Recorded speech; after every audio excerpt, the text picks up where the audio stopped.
প্রথমে থাকছে শিরোনাম। Breaking news. হবিগঞ্জে কি বড় ধরনের রাজনৈতিক সংঘর্ষের আশঙ্কা? মুখোমুখি বিএনপি ও এনসিপি। উত্তপ্ত পরিস্থিতিতে পুরো জেলা জুড়ে জারি করা হয়েছে ১৪৪ ধারা। গাড়ি বহরে হামলার অভিযোগ, আহত সাংবাদিক, পাল্টাপাল্টি কর্মসূচি আর প্রশাসনের কঠোর অবস্থানে থমথমে পুরো শহর। এবার দেখবেন বিস্তারিত। হবিগঞ্জের রাজনৈতিক উত্তেজনা এখন তুঙ্গে। মুখোমুখি অবস্থানে বিএনপি ও জাতীয় নাগরিক পার্টি এনসিপি। সম্ভাব্য সংঘর্ষ এড়াতে পুরো জেলা জুড়ে ১৪৪ ধারা জারি করেছে জেলা প্রশাসন।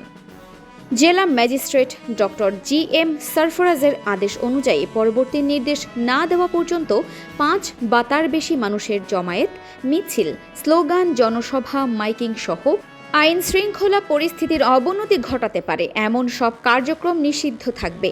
প্রশাসনের ভাষ্য, একই সময়ে ও একই স্থানে এনসিপির বিক্ষোভ সমাবেশ এবং এনসিপি সদর উপজেলা বিএনপি, পৌর বিএনপি ও জেলা ছাত্র দলের পাল্টা কর্মসূচি ঘোষণার কারণে বড় ধরনের উত্তেজনার আশঙ্কা তৈরি হয়। তাই জননিরাপত্তার স্বার্থেই এই সিদ্ধান্ত নেওয়া হয়েছে। এর আগে মঙ্গলবার এনসিপির পদযাত্রা শেষে ফেরার পথে দলটির কয়েকজন শীর্ষ নেতার গাড়িবহরে হামলার অভিযোগ ওঠে।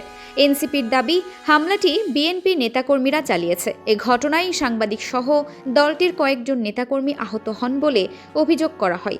তবে এই অভিযোগের বিষয়ে সংশ্লিষ্ট পক্ষগুলোর বক্তব্য ও তদন্তের ফলাফল তখনও স্পষ্টভাবে জানা যায়নি। এই ঘটনার প্রতিবাদে এনসিপি সারা দেশে বিক্ষোভ কর্মসূচি ঘোষণা করে, আর সেই কর্মসূচির পাল্টা কর্মসূচি দেয় বিএনপি। ফলে উত্তেজনা আরও বাড়তে থাকায় শেষ পর্যন্ত ১৪৪ ধারা জারি করে প্রশাসন। এখন সবার নজর হবিগঞ্জের পরিস্থিতি কোন দিকে মোড় নেয়, আর রাজনৈতিক উত্তেজনা শান্ত রাখতে প্রশাসনের এই পদক্ষেপ কতটা কার্যকর হয়।